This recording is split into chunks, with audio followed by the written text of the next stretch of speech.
In the previous episodes, we took a tour of the grounds of Nong Nooch, an extensive deep dive into the garden's bromeliad and tillandsia collections. In this episode, we'll see a world-class collection of cycads. So I'm here at Nong Nooch Tropical Botanic Gardens with Andres, and we are actually going to see the most complete cycad collection here on Earth, I think. On Earth, Earth. I would say so. Now these are really prehistoric plants. These predated flowering plants. And some of them look a little bit more fern-like, some of them look a little bit more palm-like, and people who are cycad collectors would definitely be drooling over this collection. So Andres has actually discovered a number of species himself, so he's going to take us personally to see the collection here.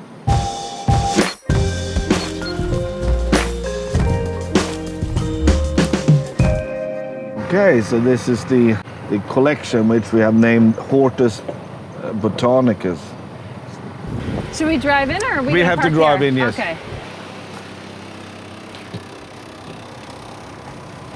I understand why you probably have to keep this bolted away from prying hands. Yes, long finger jack and so.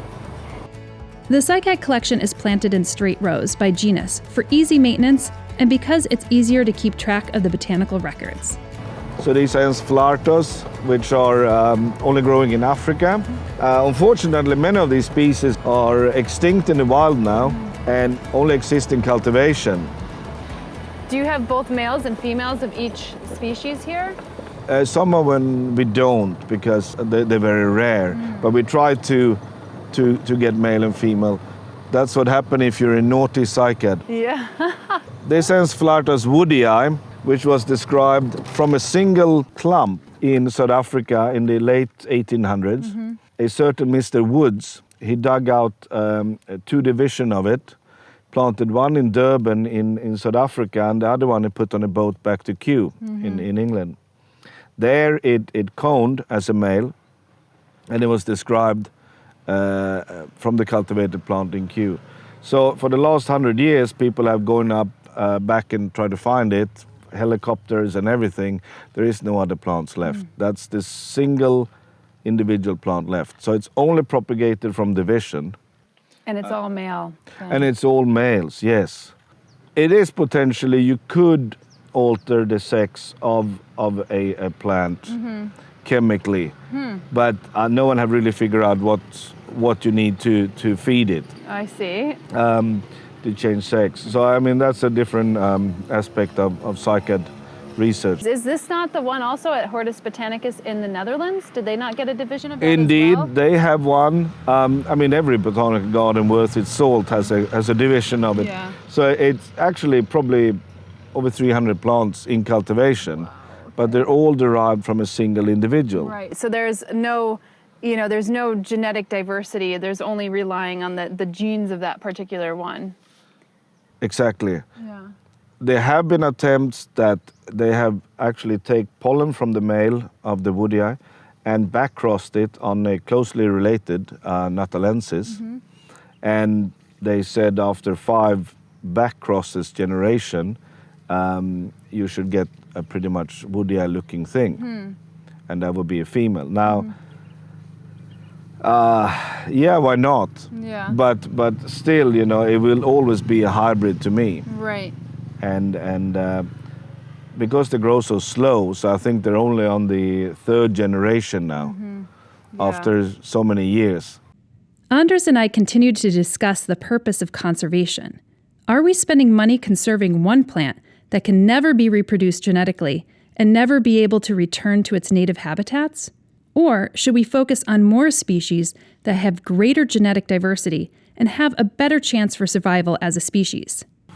But there's also research showing that the pollinators of cycads are very host-specific. And as the plant is extinct in the wild, so is the pollinator. Right. Now you could probably introduce a pollinator from a related species and so on, but now we're talking... Now it's Frankenstein, Yeah, I and now think it's trying to rebuild the entire ecology of that Exactly. goes around this species, and then that's a heck of a lot more money than one. It is. I would suggest, as we will see, put the focus on other species of cycad that that also are extinct in the wild, but they exist in cultivation, both of male and females. That would be of more benefit for the species. But it's sort of a showcase, and yeah, I wouldn't say I saving a species from extinction. I just growing a single clone. So here we have another example of cycads that also extinct in the wild. We can have a look at those. Yeah. And they're a little bit more glaucous, so they have this like nice bluish hue to it. So again, you know, the people who like plants, they like the odd colors. So those that are a bit bluish are always more attractive for collectors. And this one, named Encephalitis hirsutus, which means hairy, is covered with these white hair on it. Yeah. Which make it quite an interesting thing. So these are unfortunately also now extinct in the wild. It's not habitat destruction, it's not anything else but greedy collectors. So when it was described, I think less than 10 years ago, everyone went absolutely mental and went out and dug every single plant. And they were not growing in national parks. There was a nature reserve, but everything got unfortunately looted. As I spoke with Anders, we discussed how cycads unfortunately have a bounty on them. Even small cuttings would be worth a lot of money and often get stolen from critical habitats and gardens. So we discussed ways on how that could be prevented. The plants have no chance at all. And then many of the people who buy them, they don't buy them because they love plants. It's an investment. Right, You put it in your house, you have it there, the value of your whole house goes up, especially in South Africa. So, and then when you have a fairly good collection or a complete collection, you know, one plant of each, then they will sell the whole thing to some other guy for millions actually. They have auctions in South Africa where they put all these things up on auction, and the prices are ridiculous. Well, that's just the thing where you just said, well, these are collectors who may not even like have a love for plants, but they have an eye for, something that's extremely rare. And that's the sad bit, because, I think collectors, like true plant collectors, have such a place in this world for the conservation of plant species, particularly ex situ. But now this one's at odds with one another, because they could actually also hurt populations, as well as you've seen in the cycads. Yeah, so the conservation part of it, they all screaming because everything was actually taken out of the wild because of these collectors' crazes. But we have tried to assemble small divisions from different individuals that we're then growing on, and we can then produce seeds. But it would be very hard to reintroduce them in the wild, because as soon as they're back in the wild, someone would climb the mountain and pull it out. You almost would want to flood the market with them. Exactly. But you'd have to wait for such a long time if they're slow growers, so. We have produced divisions of them that do produce division at the base, and we've been giving some away, and actually, especially to the botanical garden, we don't sell.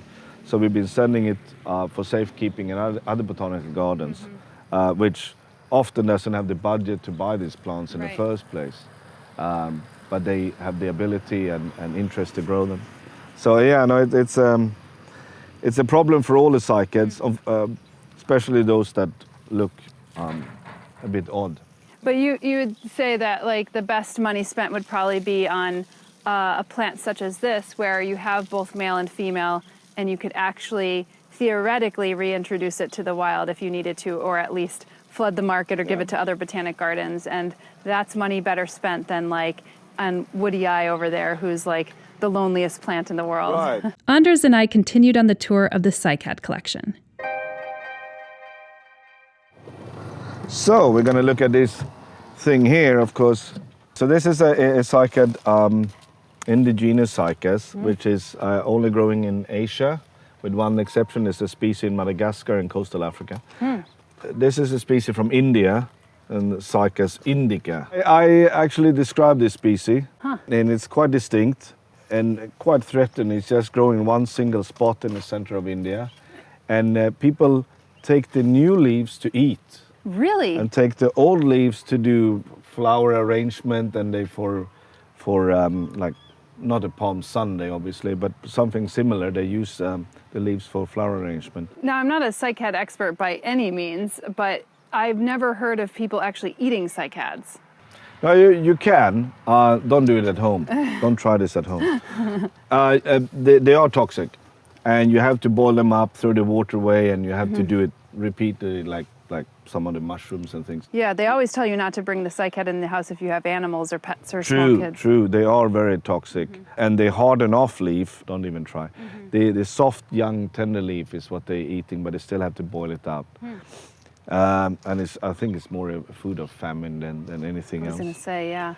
But the species is threatened by that because all the plants are always defoliated, so they never have anything. And the cones are actually used for other arrangement as well. So and it's got this beautiful, I don't know if this is just this one in particular, but it's got this twisted It has kind a of very look. nice twist to it. Yeah. And the leaves are sort of arranged quite of a nice clump. Yeah. And it usually produces a lot of divisions, a lot of suckers at the base, which is sort of one of the characteristics of the species. Many cycads do that, and if the center stem actually die off, then the division will grow. And I actually thought that all the multiple stem in the wild was actually an artifact of the constant trimming of leaves.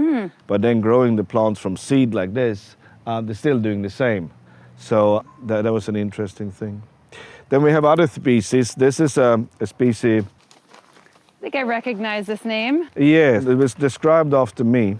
I found it in southern Vietnam, and I recognized it as something new, and I sent it to late Mr. Ken Hill of Sydney Botanical Garden, who's unfortunately not with us. And Ken talked to other people in Vietnam, and they all decided it was a new species, and they named it to honor me. Although Ken, being a good friend, he told me over a beer one night why he named it after me. It's one of the shortest, fattest thing with the shortest male cone of any cycad. So that's probably why he actually named it. It was nothing to do with me actually finding it in the wild.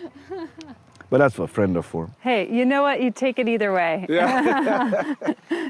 It's in a way, almost one of a kind. Yeah, exactly. But almost one of a kind. Yes. So yeah, no, it's a very dwarf species growing in the sand, southern Vietnam. And it's amazing that no one have actually found it before. There was no herbarium in either Paris or anywhere else. No one have ever seen the thing. And when you're finding a new species, what do you do? Look at the literature? You look for herbarium specimens. What is the process of actually trying to determine? Is there genetics involved? There is a set of described species, of course, and they are online. You can find that.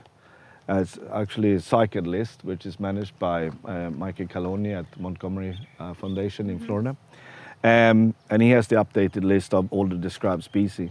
Now, but in taxonomy of plants, you always have species of plants that have been given names that for some reason are not valid.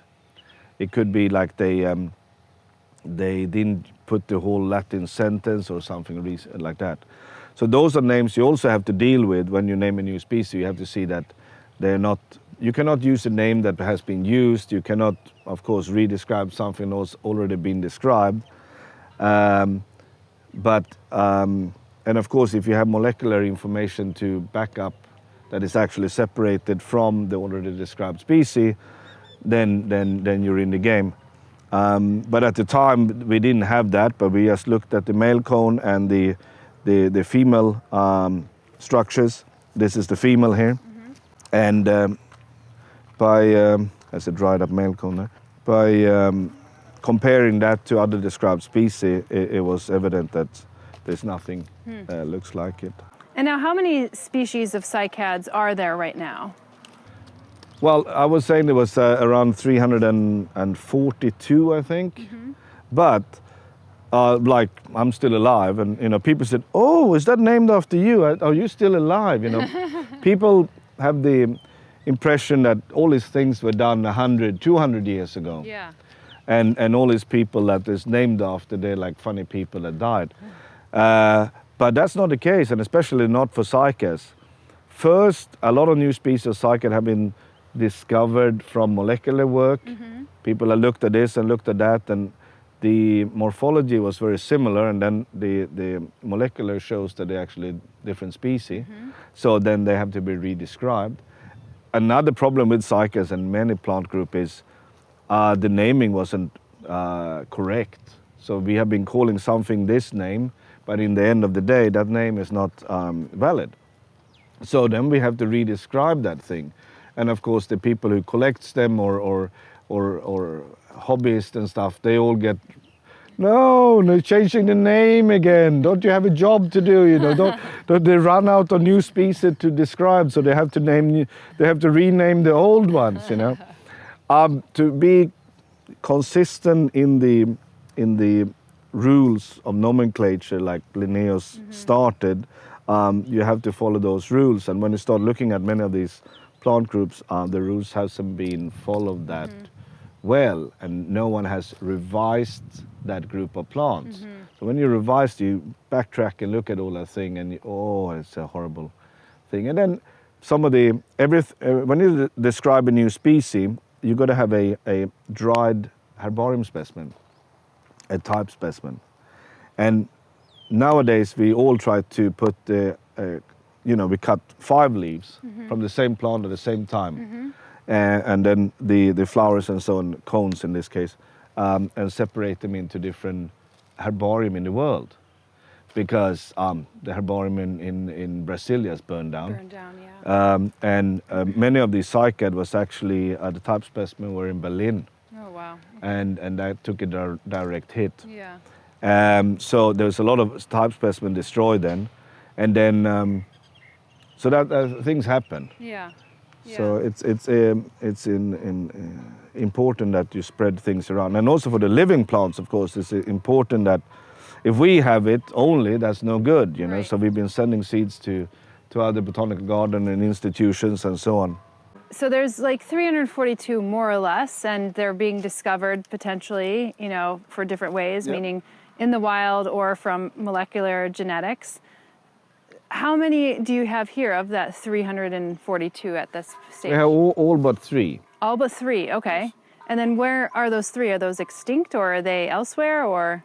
Yes, some of them they're described from a type specimen, and in some cases the country of origin was not given. So we can only assume what area they came from, or in one case, they were supposed to collect it from Mexico, from a mountain in Mexico, but it turns out it's probably growing down in Guatemala somewhere. So it's a bit of a mystery. Treasure hunt, yes. Yeah. So we haven't been able to find it, and no one else have been recollected some of these for that time. Wow, so you do have the most complete collection of cycads then? Yes, species-wise, and also number, because we've been propagating a lot of it, so we have to be certified by the CITES, the Convention of International Trade of Endangered Species, and they every year we have to submit what we have in mother plant and what we have in propagated stock. So we do have over 1 million plants of cycad. Wow, that is registered. Yeah, that's insane. Well, should we go see some more as well? Yes, we can. So of course the oddies. The bamboo cycad. Yeah, the bamboo cycad, full of scale. So this is another one, and again, in any plant group, if you have something that looks different from most of the other things, like this one called the bamboo cycad or fern-looking things. This is Cycas deboensis from China. So I've been very much involved in the conservation of this, together with William Tang, USDA. And we found money from Nong Nooch Garden, actually. The director paid to build a school, 3-story building.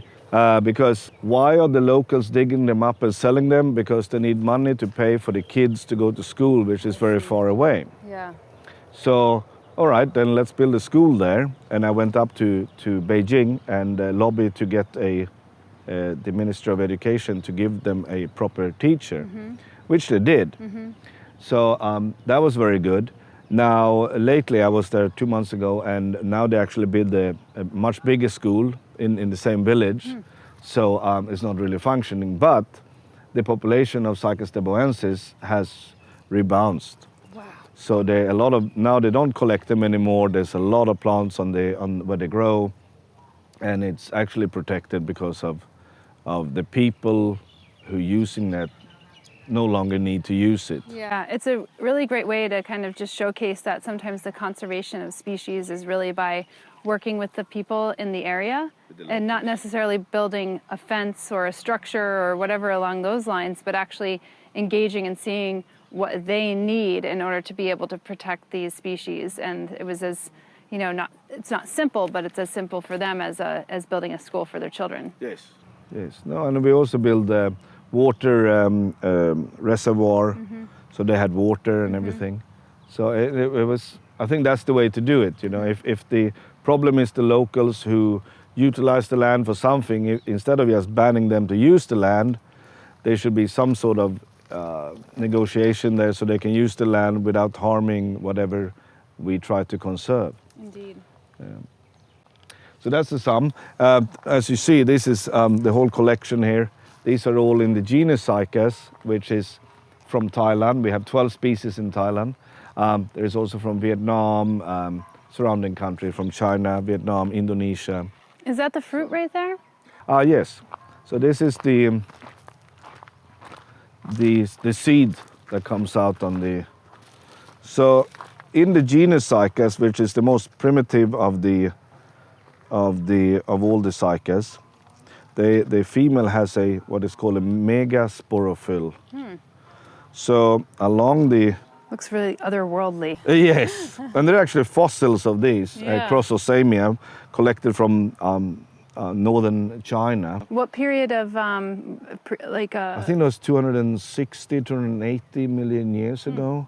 So those are the oldest fossil, and it's actually the megasporophyll, not the leaf, that is preserved. So the seeds here, which is actually not a seed, it's an ovule that then will be pollinated from the male, and then once fertilized, they will start to grow larger, and larger until the seeds, well, then it's actually a seed. Yeah, they're so once they're fertilized, they're a seed, but before that, they're an ovule. What is pollinating these plants?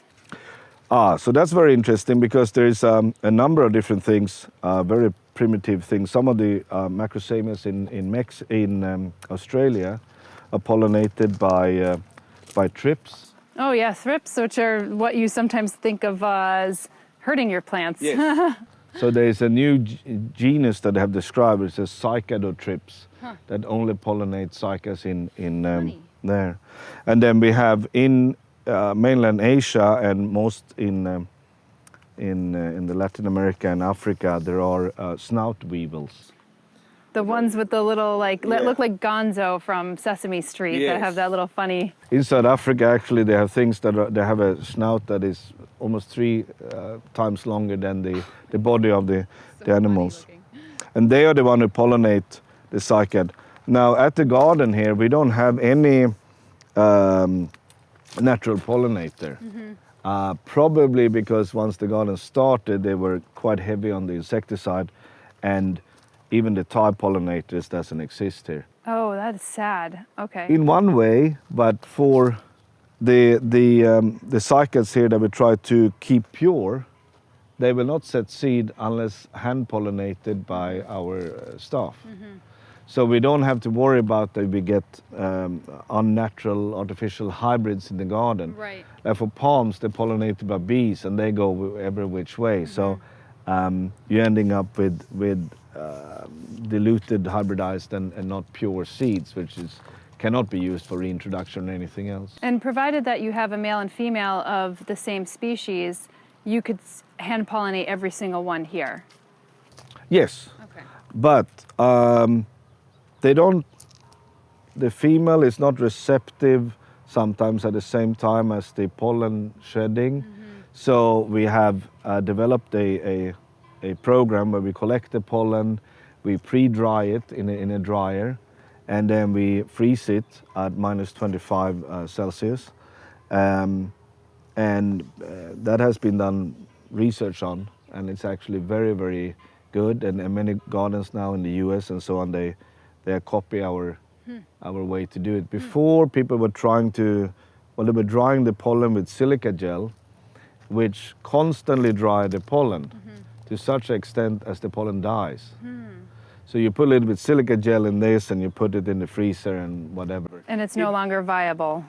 Some of them didn't, yeah. And then you got very mixed results. Some species, especially from the dry areas, no problem. Other more tropical rainforest species, they don't really do well. So by doing it we only dry it to 25 R-hedge, relative humidity, which is sort of the maximum, the lowest maximum you can have to freeze it. If you have more humidity, then everything will turn into ice and the pollen explode. So yes, we have 2 staff full-time employed only to hand pollinate our cycad, collect the pollen and hand pollinate. I don't want to put this out, but I do kind of want to point out these scales are nothing like I've ever seen before. They're so big, these are, I would want to pick them off, every single one. They're kind of fun. Tastes like candy. They probably do, you know, but maybe they're a little toxic because they're sucking on the cycad. It's actually, this is not that scale, but there is a scale, the Aulocaspis cycad scale, which is native to Southeast Asia, and that was introduced into Florida by accident. And there, where it doesn't have a predator, and the scale is covering the cycads and killing them. Oh, really? So it's a big problem. And then cycads, then commercially grown in Florida, was moved to California and to Guam, where they have a native species of cycad that is now going suffering. Yes. Wow, that's because of the scale. Can they use like a systemic pesticide that's specifically for scale, or not really? It's very, very hard to kill, apparently. So people have come from the US, come here, the USDA, and collecting the predators, a little wasp and so on. But the wasp doesn't seem to like the cooler climate and a strong wind. So it's a problem, and so some parts in Florida and some parts in California, where it was too cool in the winter, and they sort of die off. And the cycads that are sold kind of more commercially, the ones that you'd see in the garden centers, which species of cycad is that? In the species cycad is the Cycas revoluta, the Japanese, what they call the sago palm, which is not a palm. But then you also have the one they call the cardboard palm, which is a Samia fulviferaceae from Mexico. Now, this scale I was talking about only attack, or seriously kill species in the genus Cycas. It doesn't attack Samias or other genus. So more and more in the US now, they go in the landscape industry, they're going to other genera of cycads that doesn't suffer from the scale, but then they have other things there that there's always something. There's always something. But the scale we're looking at here is actually a different scale, but it's a huge scale. Yeah, it's like it's funny. It's got a funny also, you know, kind of serrations along the edge too. I have fun picking off scale, but when you have it bad after a while, there's only so much you could do. It's that monkey, you know, it's that monkey brain. I want to take everything off. We can continue driving around, I think. Yeah. Yeah, you have quite the collection here, I have to say. But it's not open, and they need to weed. How much did you end up selling off when you had your collection here? Was it like 40, or was it 100 or 10 or? Like 100 species. Wow. So that was a good start. Yeah, well, that's about a third of the species that you had. But at the time, there was not that many species around, because between me and Ken Hill and others, Mikey Calonia, and I think we described over 100 species in the last 20 years. I mean, part of what makes this this family so interesting to people is because there's so few. When we look at other genera, where you look at peperomia, for instance, there's so many that it's impossible to collect, or even orchids. You know, there's so many orchid species as well as hybrids, but here you have something that is really slow growing, and there's several hundred of them, and it seems somewhat feasible that you could collect those within your lifetime. Yes, that's true, and that's also, I think, one of the interest for researchers, because they can actually. It's a small group of plants, and they're not that hard to grow. So it's a nice thing. You can look at all the genera and a lot of the species to compare. So a lot of research done on cycads are done on cycad because they're a small group. If you do it on orchids, you'd be overwhelmed with all the data and things you have to do. Also, there's probably a little bit of an obsession with the fact that they are a little bit more prehistoric than some plants. Yes, and also it's probably easier to get funding to study something endangered. Many of the genera, like Encephalatos, for instance, every species in the genera is on the CITES 1, so which is like the panda, the rhino, and things like that. So it's easier to get funding to do research on endangered things, because if you don't do it now, you never know if you can ever do it. The fact that they are a little bit more prehistoric doesn't necessarily mean that they are hundreds of millions of years old. Like, there might have been divisions and branching off, and they might have gone extinct and then a new species kind of developed. Is there any kind of research along that, and as far as the cycads? It is. I mean, used to be called the living fossils, but the fossils of cycads, except for the fertile structures, the megasporophylls and the cones, hasn't changed much.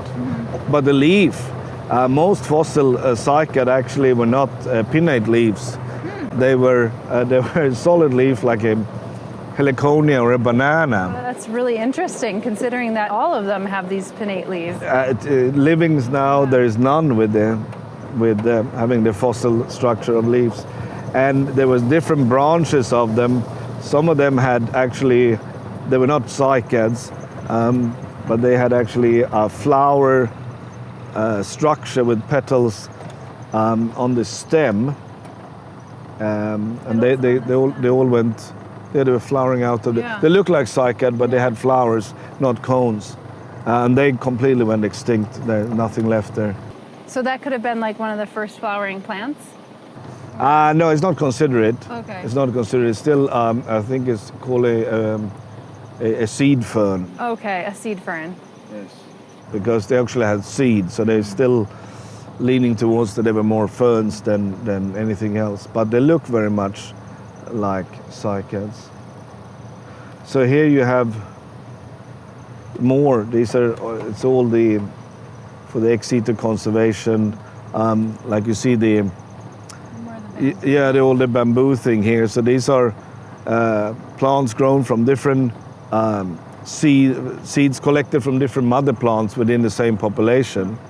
And we're doing research now to see on our ex situ plants, to see how much genetic diversity we actually captured in the ex situ compared to in situ in the wild. So we already done the research in the wild, got leaf sample of almost 80% of all the plants in the wild.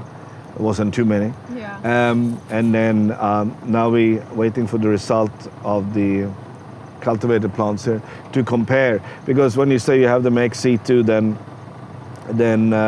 you got to conserve the genetic diversity, not only a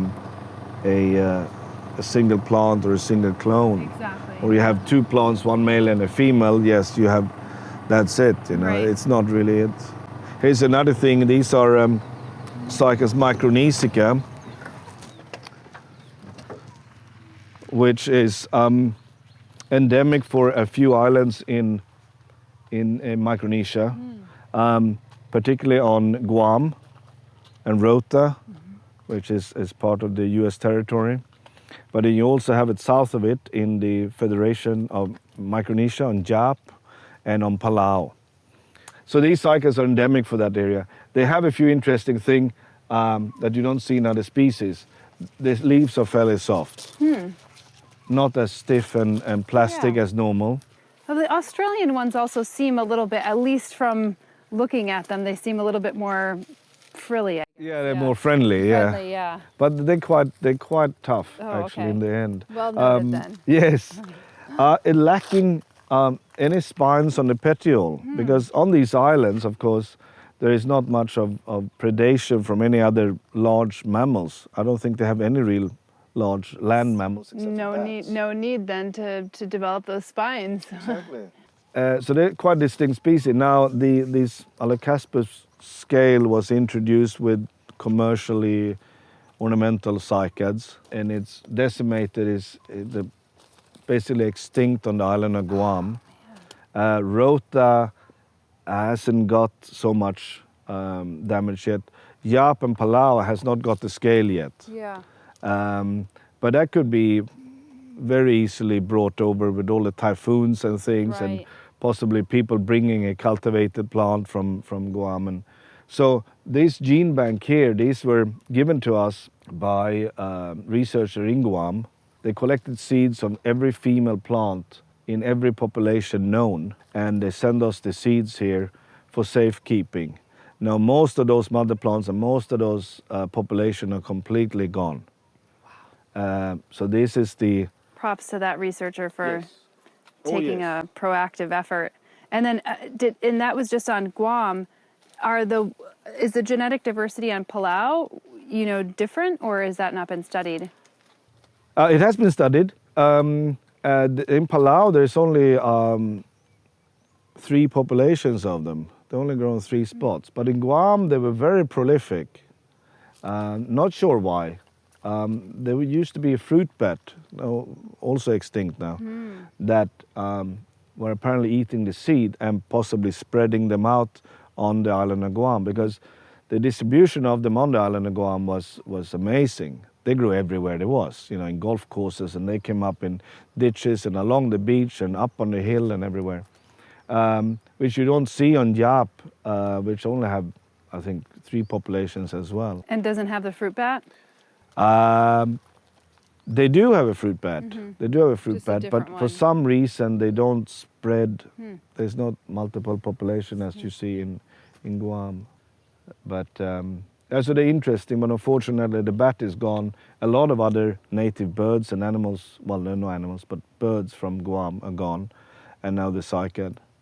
So we have a set of it here. Eventually, if the scale is gone, you could potentially reintroduce it, but we have the scale here naturally, and it doesn't kill the plants here because we have the predator for it.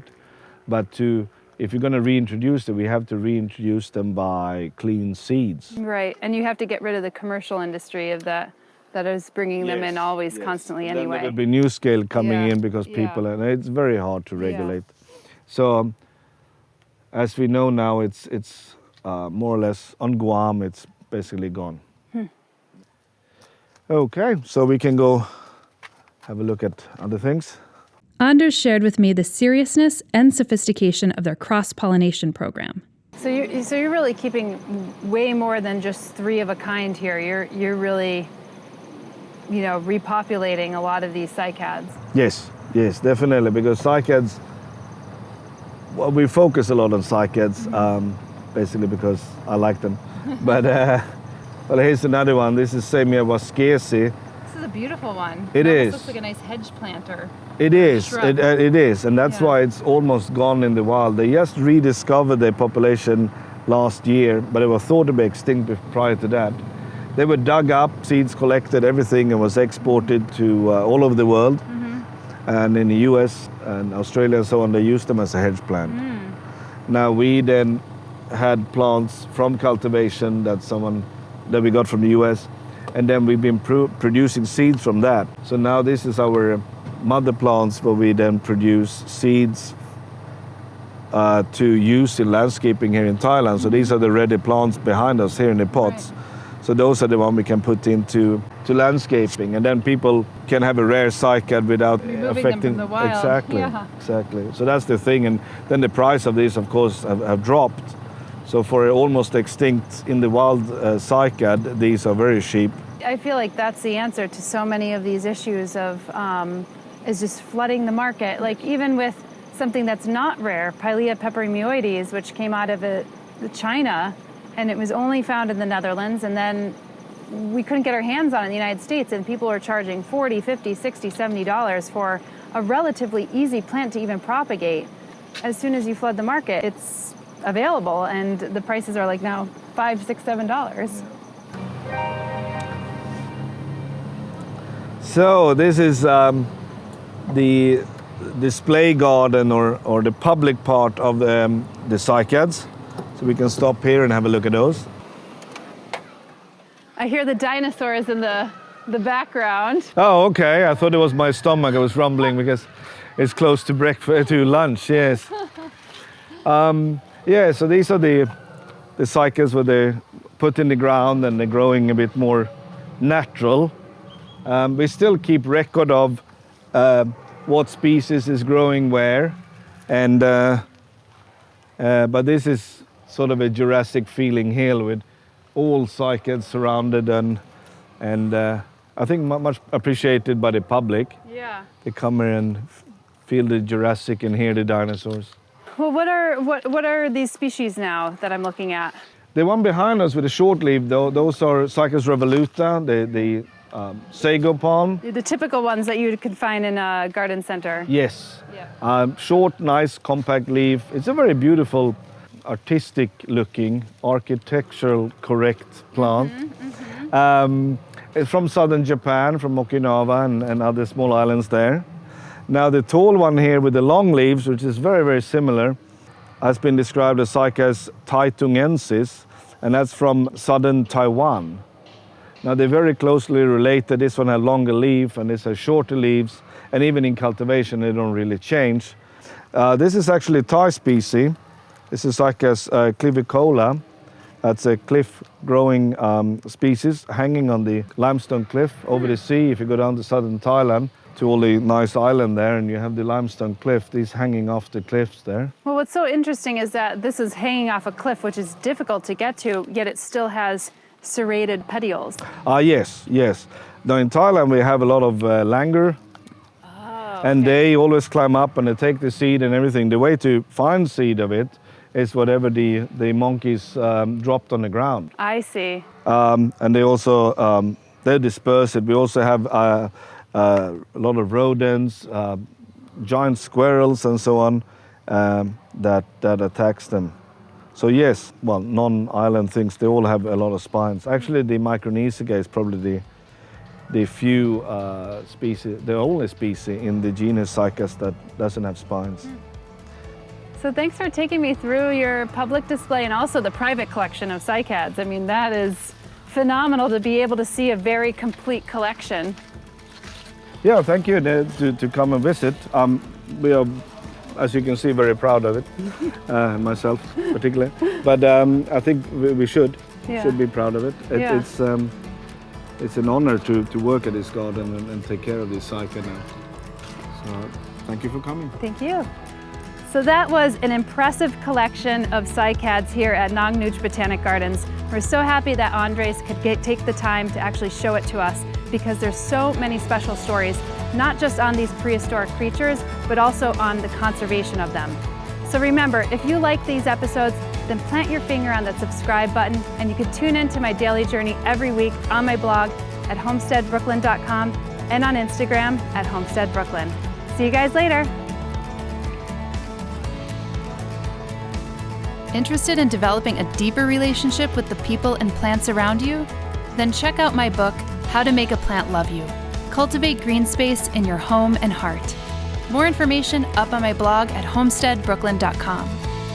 And if you're looking for more tactical plant care, then you could turn to the Houseplant Masterclass, which is the first online audiovisual course on houseplant cultivation, care, maintenance, and more at houseplantmasterclass.com.